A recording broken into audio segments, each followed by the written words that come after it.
So I think of race as an overarching umbrella that combines different aspects such as ethnicity, language, culture, history, and oftentimes nationality, that connects many, many different people into this one category or race. Race is extremely diverse with many different ethnicities, cultures, histories, so on and so forth.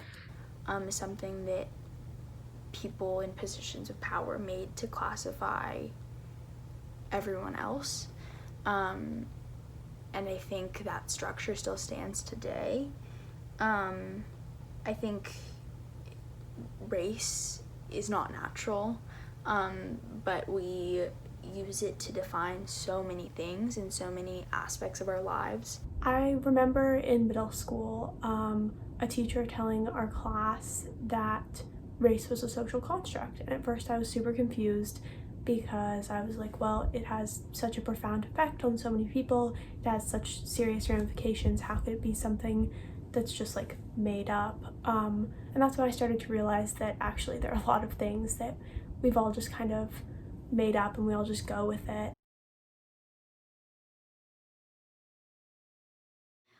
So I've always sort of known that I was Asian American.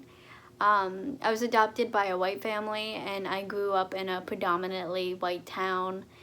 So it was pretty obvious that I was different from everyone of my white peers in my white family. Um, and I think really in elementary school is when I um, really realized that I was different from my white peers. It really just started with like jokes on it, essentially, and then it led to the mocking of my Asian identity that kids made fun of. I remember in third grade specifically, I refused to go to school with my hair anything but straight. So I didn't like my natural hair. I was extremely conscious of my curly hair, and I never wanted to show my white classmates that my hair was naturally curly. And so I think I didn't realize this until years later on that I didn't appreciate or really like my black features, and because of that, I think my hair was a catalyst for a lot of the racial awareness that I've. I think I became aware at some point in middle school, pretty late in my life. I think this was definitely a huge privilege because I was never forced to think about my race until it was brought up in like a classroom setting where we were talking about race or like, you know, something like that. It was never something that I had to think about in like the outside world. Right off the bat, I definitely hold a lot of internal biases against myself and like my identity, and I think as a mixed person growing up, like people would always try to classify me and like ask me, oh, are you this, like what are you?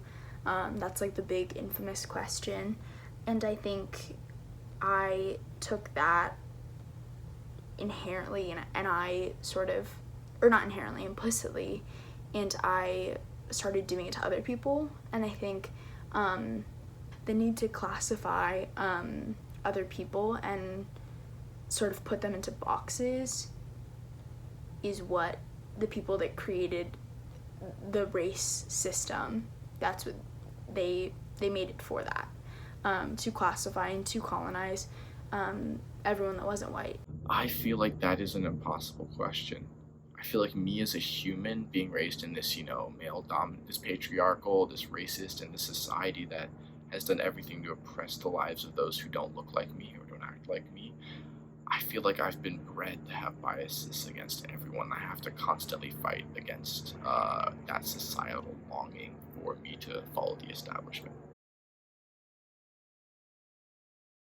It's such a generalization, but the characteristics we attribute are stereotypes, such as white people doing this or looking like that, and that using that as an example, that we attribute these we group people in these boxes based on things that they're supposed to do or based on things that stereotypes. Often it's off of facial features or skin color or hair or like language as well, and I think it's it's more about like instantaneously being able to classify someone and put them in a box rather than maybe taking 5 minutes and talking to them. My whiteness allows me to not make day-to-day choices based on my skin color. Like, if I'm walking down the street, for example, I don't need to decide really quickly which neighborhoods I might not be safe in because of my skin color. And I think there's a whole lot of privilege in that. In that just my whiteness kind of lets me be a little bit more absent from those kind of decisions and focus maybe more on like creative stuff or like just listening to good music and not being as focused on that kind of mindset. I think like because I have lived basically my entire life in predominantly white towns, I feel like walking like in Hannaford's or a supermarket or just on the street, sometimes I get like weird stares at white people, and I'm always like trying to figure out if like they're trying to be kind or if they are looking at me in a negative way, if that makes sense. I think right now because of COVID-19, there's in my opinion, there's been a lack of media coverage of the hate crimes Asian Americans are currently facing. And there's been a lot of anti-Asian and anti-Chinese sentiment, honestly, since the 19th century. But it is still appearing today. And as an Asian American, I've been on guard, if that makes sense. I'm trying to be extra cautious because of my racial identity. The most impactful way that my race affects my everyday life is through the small yet painful microaggressions that I face every day. When I was younger, I was taught that whenever I go into a store, I should always make sure to have my hands in front of me, never in my pockets or in my bag, and I can't touch too many things. And if I do buy something, I have to make sure to walk out with the receipt in my hand. This is because people often have preconceived notions of who I am, what I'm doing, and what I'm worth solely because of my skin color. It takes a toll on me personally, socially, every day, knowing that when I walk outside of my house, people automatically think they know me and make assumptions about me. On the other hand, race affects my day every day positively, in that I'm proud to be a Black woman. I'm proud to have my melanin in my culture and my history, and it's made me who I am. Being a Black woman has influenced how I perceive myself and the world I live in. An advantage that one person has over another simply because society deems it to be that way. The ability to move through the world without having to think about whatever thing you're getting privilege from. For example, I don't have to think about my race when I move through the world, but I do think about like my gender and sexuality. Anyone can have a hard life, but it privileges that other aspects of your identity didn't make your life harder.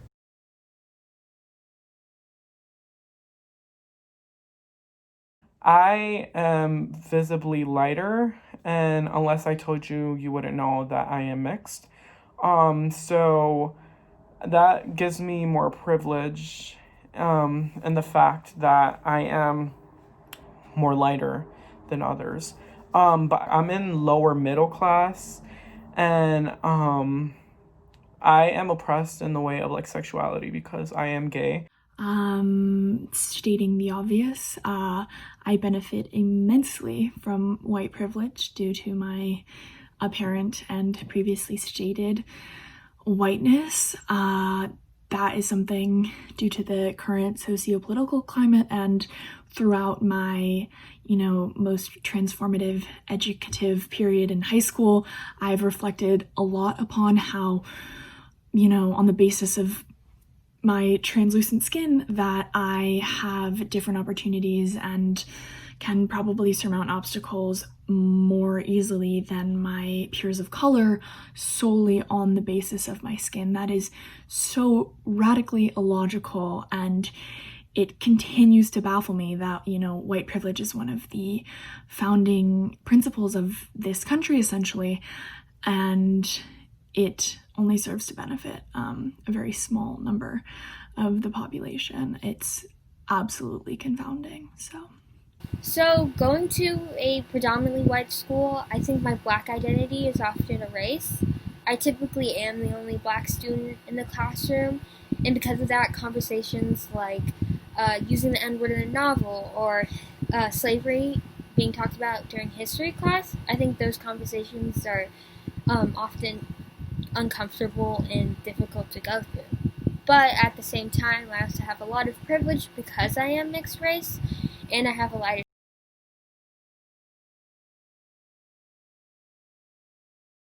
privilege. I think one thing I really value are my relationships with people and the conversations that happen in those relationships. And just something that comes to mind is that if I'm having a deep dialogue with someone about race or about white supremacy, I can step away from the conversation if I need to and kind of leave a bit of it behind. I can step away from it, go watch Netflix, and not really actively think about it as much. I think additionally with those conversations, there's less of an emotional burden on my side. I'm talking more about experiences that I've heard and articles I've read, and talk about my own experiences as a white person, but I'm not recounting experiences of oppression. And I think that calls on POC to have maybe bring more of an emotional burden to conversations that might be difficult to bring out. Well, first and foremost, I absolutely value a safe environment and my education. Both things which are definitely tied to my privilege. My family, particularly my parents, did not have these things growing up. They did not always know that they're going to be safe every night or that they could get the best education possible. And they worked really, really hard so that I would be able to have these opportunities. And I'm very thankful to be able to go to the school I do and learn so many important issues and topics, and know that I, no matter what, will have food every night, and that I will come to a safe home where I'm taken care of. That is definitely a part of my privilege and something that I'm very cognizant and thankful for.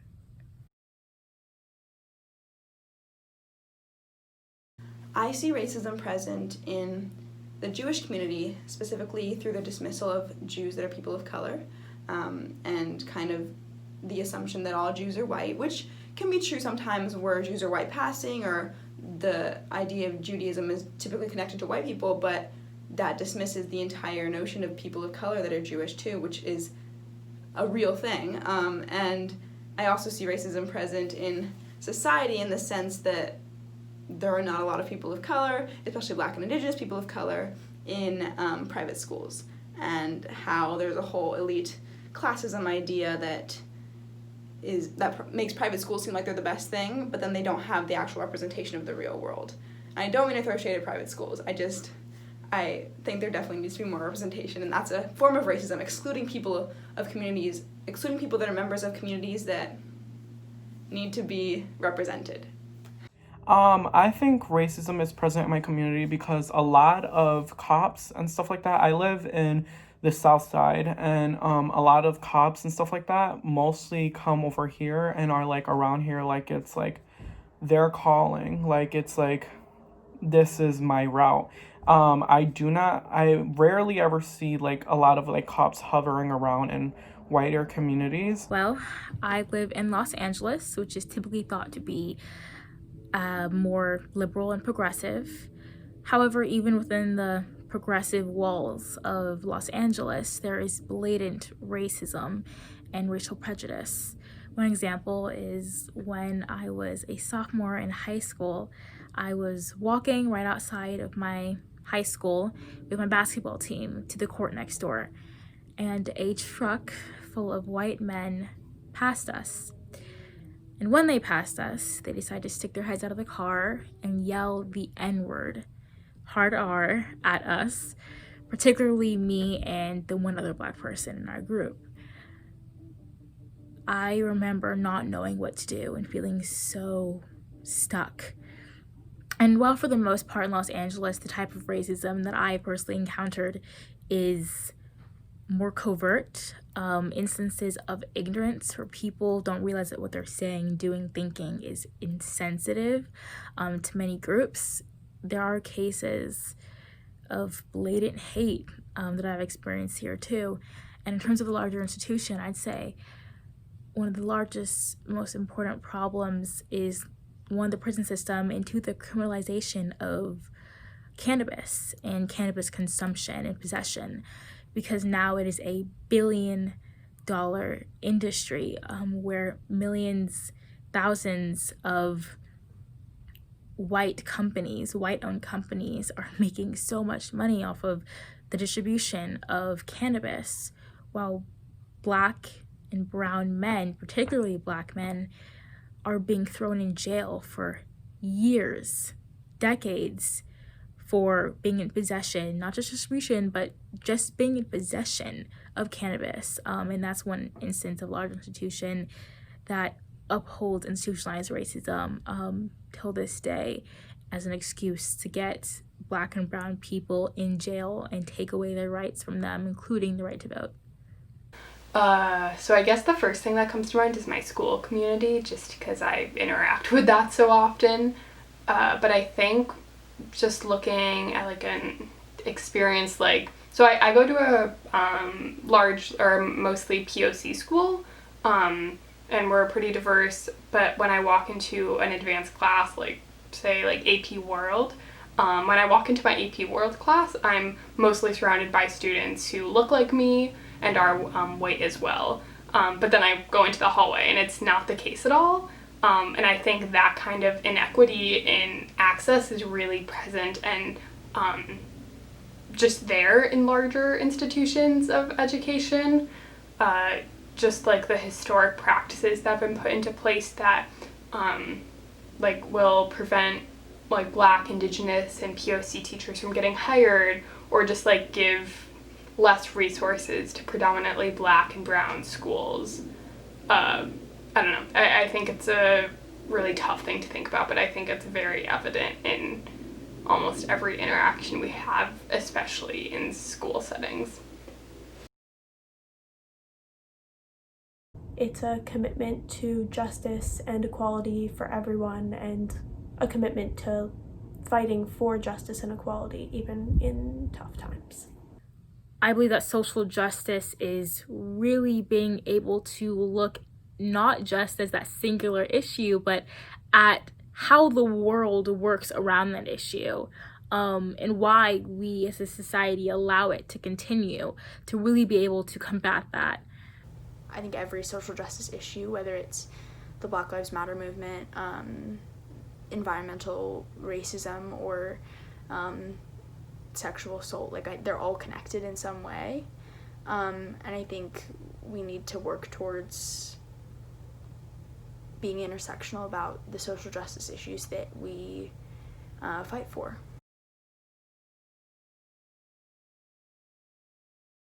Digging deeper into my own identity to understand my white passing privilege and using those aspects of white privilege that I have to help amplify the voices of people of color who are so often dismissed. And I think that other people should do the same by looking into their own identity, seeing what sense of privilege they have and what they don't have, and also not relying on people of color to educate them about privilege, about racism. That's not their part. It's your job to go research it and dig into your own identity. And so, yeah, I would really urge people to do that so that they can help center the voices of people of color. First and foremost, I've been reflecting on my own white privilege and how the systemic racism ingrained in society and social structures in this country have benefited me, and how we, as this younger generation that's completely galvanized and, you know, has a lot of momentum with this movement can use that to create lasting systemic change. I have been using said privilege to listen and learn and mostly elevate Black voices in different Black platforms. Supporting Black-owned businesses and my Black peers, most definitely. I think that this is not at all a time for people who look like me to be at the forefront of a movement. It's a time for people that look like me, myself included, to take a step back, several steps back, and listen and learn and use our privilege in ways that don't overshadow the people that need to be heard.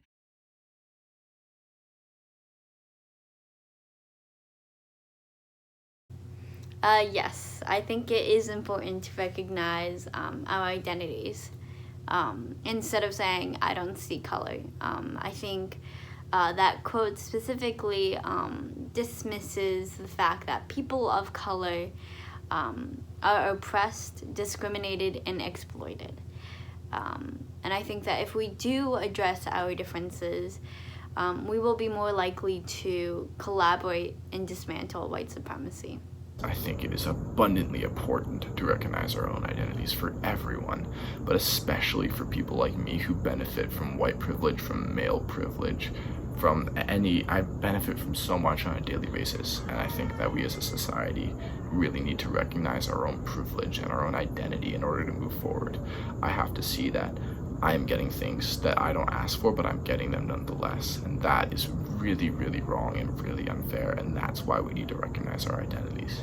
I think there is definitely an importance in digging into identity and creating this idea of embracing your own identity, because so often people struggle to fit into different types of places. I know that I, as a multicultural person, struggle to fit into that kind of identity, like not being Jewish enough, not being Guatemalan enough, and I think that when we learn to understand our identity, we learn to embrace it in a way that helps us feel a part of a larger society, not necessarily fit into groups, but understanding ourselves and what we like to call ourselves and what we consider ourselves is part of contributing to the greater cohesive society, because it helps us understand each other and what we're going through.